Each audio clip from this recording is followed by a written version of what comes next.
কিছু কিছু ব্যাপার আছে যেগুলোতে রোজা ভাঙে না, কিন্তু আমাদের মধ্যে ব্যাপক সংশয় তৈরি হয়, কনফিউশন তৈরি হয় যে আসলে কি রোজাটা ভাঙলো কিনা। সেগুলো কি আমরা এবার সেগুলো শুনছি। 3 নম্বর সাব পয়েন্টটা তো ক্লিয়ার যে কিছু কিছু কাজ আছে যেগুলো করলে আসলে রোজা ভাঙে না। Things or actions that don't invalidate the fast, এটা আপনার রোজা ভাঙবে না। সেগুলো কি? এক নাম্বার হচ্ছে ভুল করে যদি কেউ খায়, যেটা আমাদের আগের পয়েন্টে আমি ক্লিয়ার করে দিয়েছি, অথবা জোর করে যদি কাউকে খাওয়ানো হয় তার রোজা ভাঙবে না, এটা আপনারা ইতিমধ্যে জেনেছেন। একটা হাদিস শুনে সহিহ বুখারী, রাসূল সাল্লাল্লাহু আলাইহি ওয়াসাল্লাম বলেছেন, মান নাসিয়া ওয়া হুয়া সাইম ফাআকালা আও শারিবা, রোজা অবস্থায় কেউ যদি ভুল করে খেয়ে ফেলে, ফালিউতিম্মা সাওমা, সেজন্য তার রোজা পূর্ণ করে, তার রোজা ভেঙে গেছে মনে করে সেজন্য খাওয়া শুরু না করে, সেজন্য রোজা পূর্ণ করে। কারণ ফাইন্নামা আতআমাহুল্লাহু ওয়া সাখা, কারণ আল্লাহই তাকে খাইয়েছে, আল্লাহই তাকে পানি দিয়েছে। কিন্তু ভুল করে খেয়ে ফেলেছে, এটা তো আপনার হাতে ছিল না। তাহলে ভুল করে খেলে তার রোজা ভাঙবে না, কাজা কাফারা কিছুই লাগবে না, জাস্ট ইউ কন্টিনিউ ইউ সিয়াম। ওকে। 2 নাম্বার হচ্ছে এটা বিবাহিতদের জন্য, যেহেতু মোস্ট অফ দ্য অডিয়েন্স আর 18+, কোনো অসুবিধা নাই। আর ইসলামে কথাগুলো আসলে বাঁচতে হলে জানতে হবে। সেটা হচ্ছে আমরা শুনেছি যে বিবাহিতরা ফিজিক্যাল ইন্টারকোর্স যদি করে, দেহ থেকে সিমেন আউট হলে রোজা ভেঙে যায়, কিন্তু স্বাভাবিক মেলামেশাতে রোজা ভাঙে না। কিস করা, হাগ করা হাজবেন্ড ওয়াইফের মধ্যে, এই যে সখ্যতা, এই ব্যাপারগুলো যদি দিনের বেলায় ঘটে এতে রোজা ভাঙে না। ব্যাপারটা বুঝতে পেরেছেন না সবাই? একটা দলিল শোনেন।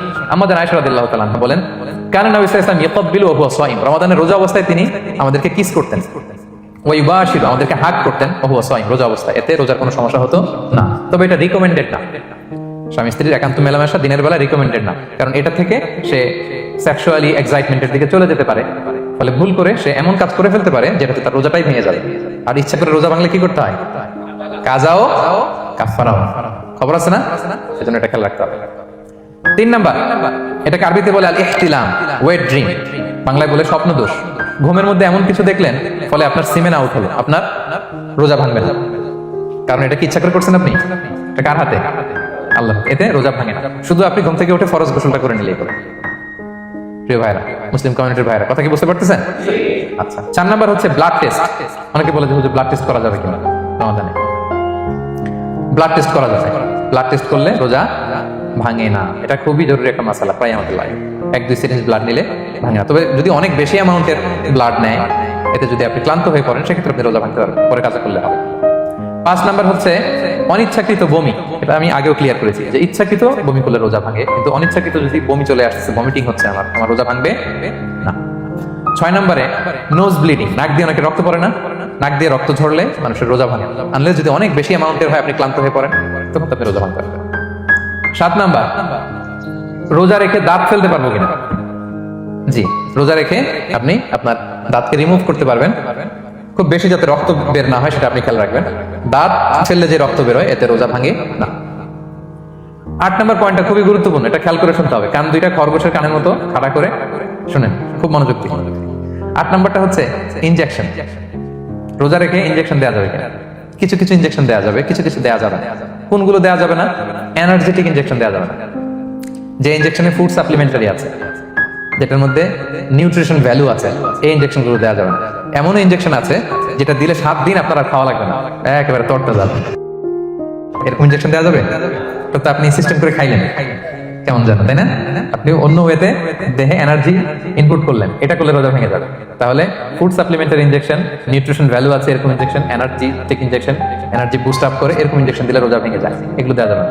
কিন্তু পেইন কিলার যে ইনজেকশন গুলো আছে এটা দিতে পারবেন, পেইন কিলার ইনজেকশন দিতে পারবেন, অ্যান্টিবায়োটিক ইনজেকশন দিতে পারবেন, অ্যানেস্থেটিক ইনজেকশন দিতে পারবেন, এই জাতীয় মেডিকেশন ইনজেকশন গুলো দিতে পারবেন।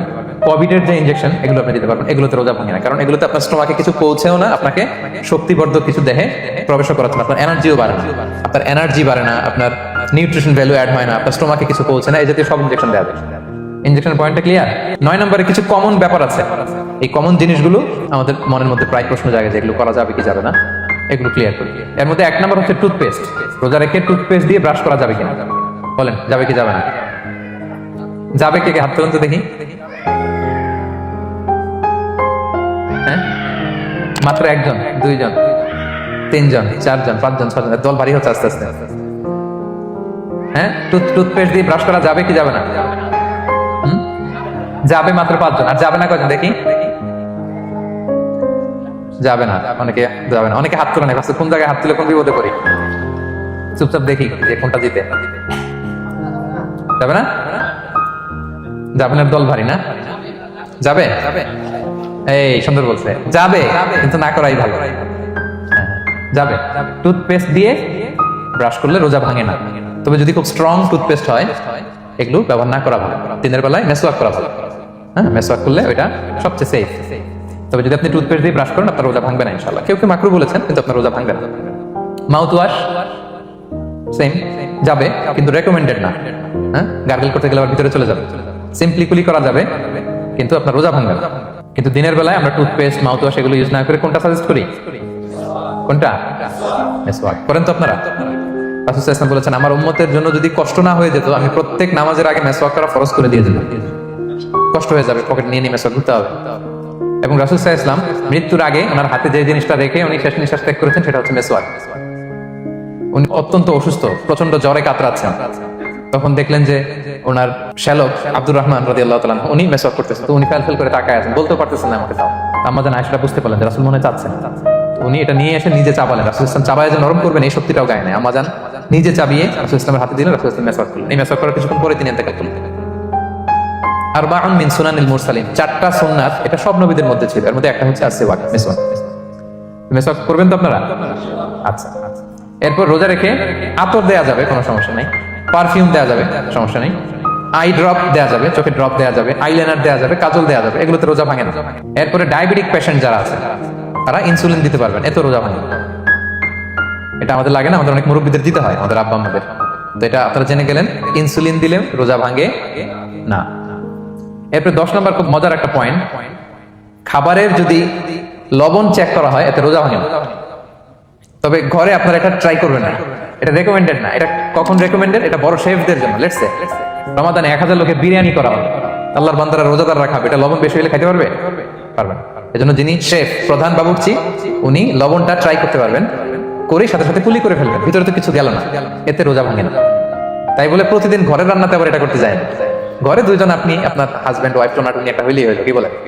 লবণ বেশি হবে কম হবে। কিন্তু বড় প্রোগ্রাম, অনেক রোজাদাররা একসাথে ইফতারি করবে, এটা তো লবণাক্ত হলে খাওয়া যাবে না। তো সেক্ষেত্রে শেফ যদি জাস্ট জিব্বা দিয়ে লবণটা একটু ট্রাই করে নেয় যে অ্যাড করতে হবে না, ঠিক আছে, সাথে সাথে কুলি করে ফেলে, রোজা ভাঙবে না। দলিল কি? দলিল হচ্ছে কাঁচা ডালের মেসওয়াক। রাসূল সাল্লাল্লাহু আলাইহি ওয়াসাল্লাম কাঁচা ডালের জাইতুনের মেসওয়াক দিয়ে তিনি সেওয়াক দিয়ে মেসওয়াক করতেন।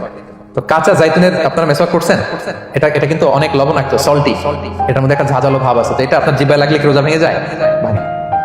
এবং আপনি যদি সমুদ্র অঞ্চলে সফর করেন, সমুদ্রে লেটস সে 1 মাসের, আমাদের এই যে বাংলাদেশে তো এখন এই কি বলে প্রায় 7 লক্ষ টাকা করে দিচ্ছে আমাদের হাজিদের জন্য, হজ করতে হলে প্রায় 7 লক্ষ টাকা লাগবে। তো এরকম ঘোষণাও দেখলাম যে নেক্সট ইয়ার থেকে সমুদ্র পথে যাওয়া যাবে কম খরচে। তো কেউ যদি এমন হয় সমুদ্রে সফরে দীর্ঘ সময়, আপনি ওযু করবেন কি দিয়ে? সাগরের পানি দিয়ে। তো সাগরের পানি কেমন? সাগরের পানি দিয়ে আপনার কুলি করতে হবে না, মাছ মজা করবেন না। তো আপনার কি রমজানে যদি কুলি করেন আপনার রোজা ভেঙে যাবে? না, ভাঙবে না। তো এ থেকে স্কলাররা দলিল নিয়েছেন যে এরকম জরুরি প্রয়োজন হলে আপনি খাবারের স্বাদটা, লবণটা দেখতে পারবেন, সাথে সাথে কুলি করে ফেলবেন, এতে আপনার রোজা ভাঙবে না ইনশাআল্লাহ বিইজনিল্লাহ। অনেকে প্রশ্ন করে এনজিওগ্রাম করা যাবে কিনা? এনজিওগ্রাম এগুলো করা যায়। এই যে হার্টের পেশেন্টদের জন্য এখান থেকে একটা এই ক্যাথেটার ঢুকায়, যদি এটার মধ্যে ওষুধ লাগানো থাকে তো এটা হার্টের দিকে যায়, এটা স্টোমাকে যায় না, এগুলো করা যাবে। তাহলে এই বিষয়গুলো অলমোস্ট মুত্তাফাক আলাই, মানে সর্বসম্মতিক্রমে, এতে আপনার রোজা ভাঙবে না ইনশাআল্লাহ বিইজনিল্লাহ। এই পয়েন্টটা ক্লিয়ার না? ক্লিয়ার। এবার কিছু ডিসপিউটেড মাসআলা আছে, মানে যেগুলোর ব্যাপারে ইখতিলাফ আছে, কোন স্কলারদের মধ্যে ভাঙবে না, এটা আমি একটু ক্লিয়ার করি। এর মধ্যে 1 নম্বর হচ্ছে ইনহেলার। অ্যাজমার পেশেন্ট যারা আছে, অ্যাজমা অনেকের দেয়া লাগে না ইনহেলার। ইনহেলার যদি পাফার ইনহেলার হয়, পাফার ইনহেলার যেটা দিয়ে শুধু বাতাস যায়, অক্সিজেন যায়, এটা রোজা ভাঙে না। এটা কি করে না? রোজা ভাঙে না। পাফার ইনহেলার যেটাতে অক্সিজেন পাস করে, রোজা ভাঙবে না। কিন্তু যদি ভ্যাপোরাইজেশন হয়, অথবা একটা আছে DPI, dry powder inhaler, punch করলে একটা পাউডার সহ ভিতরে যায়, অ্যাজমাটা কমায় দেয়, ওই পাউডার দিয়ে করলে কিন্তু রোজা ভেঙে যাবে। ভ্যাপোরাইজেশন হলে বা ডিপিআই ইনহেলার হলে আপনার রোজা ভেঙে যাবে। ইনহেলার ক্লিয়ার তো সবার কাছে? আচ্ছা, এরপরে যাই সামনে। সাপোসিটরি বুঝেন তো না? ডুশ বলে, প্রচন্ড জ্বর কমে না, তখন ডাক্তার বলে যে পাই পথে অ্যানাল পিল বলে, এগুলোকে পাই পথে এটাকে ইনপুট দিতে হয়। এই সাপোসিটরি এটা একটা ডিসপিউটেড মাসালা। হানাফি স্কুল অফ থটে রোজা ভেঙে যায়। আমরা যেহেতু বেশিরভাগ হানাফি স্কুল ফলো করি, হানাফি মাযহাব, তো আমরা এটাই সাজেস্ট করি সাপোসিটরি না দেওয়া। তবে অন্যান্য স্কলারদের মতে রোজা ভাঙবে না, বিশেষ করে ইবনে তাইমিয়া আলাইহি রাহমার মতে রোজা ভাঙবে না। এখানে প্রসঙ্গ যেটা হচ্ছে, সাপোসিটরি সাধারণত দিতে হয় ইমার্জেন্সি পিরিয়ডে, কি বলেন? জ্বর আর কমে না, কঠিন অবস্থা, তো ওই অবস্থায় তো রোজা এমনি ভাঙা যায়। প্রচন্ড অসুস্থ হলে ভাঙা যায় না রোজা? ভাঙা যায়। তো আপনি রোজা ভাঙবেন, পরে কাজা করে ফেলবেন, সাবস্টিটিউট দিবেন, অসুবিধা নেই। আচ্ছা, এয়ার ড্রপ, কানের যে ড্রপ আছে, এটা মডার্ন স্কলারদের মতে, যে ফিক একাডেমি গুলো আছে এদের মতে রোজা ভাঙবে না, কিন্তু হানাফি স্কলারদের মতে রোজা ভেঙে যাবে। তো আমরা সাজেস্ট করি এটা আপনি না দেন, আগে পরে দেন। 3 নাম্বার, হার্টের পেশেন্টদের একটা ওষুধ দিতে হয়, এটাকে নাইট্রোগ্লিসারিন ট্যাবলেট বলে, জিহ্বার নিচে দেয়, দেওয়ার সাথে সাথে বডি এটা অ্যাবজর্ব করে ফেলে, ওষুধটা থাকে না জিহ্বার নিচে। জিহ্বার নিচে এটাকে প্লেস করলে সাথে সাথে এটা বডি অ্যাবজর্ব করে, এখানে আবার পাম্প শুরু হয়ে যায়। তো হার্ট অ্যাটাক করলে এটা দেয়।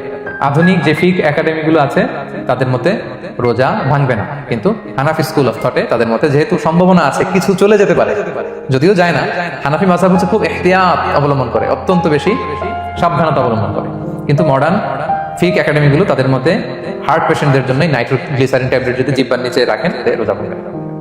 হিজামা, কাপিং, হিজামা চিনেন তো? হ্যাঁ, হিজামা করছেন কেউ এখানে? আপনি করছেন, আর কেউ? অনেকে করছে দেখি মাশাআল্লাহ। এটা এখন অনেক পপুলার হচ্ছে, রাসূল সাল্লাল্লাহু আলাইহি ওয়াসাল্লাম কিন্তু করতেন। এখন দেখবেন যে অনেক বড় বড় সেলিব্রিটিরা, অ্যাথলেটরাও করে।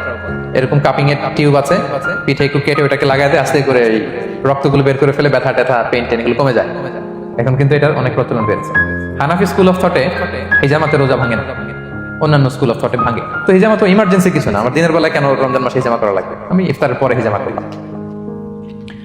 আচ্ছা, ব্লাড ডোনেশন করলে রোজা ভাঙবে কিনা? এক ব্যাগ যে রক্ত নাই, ভাঙবে কিনা?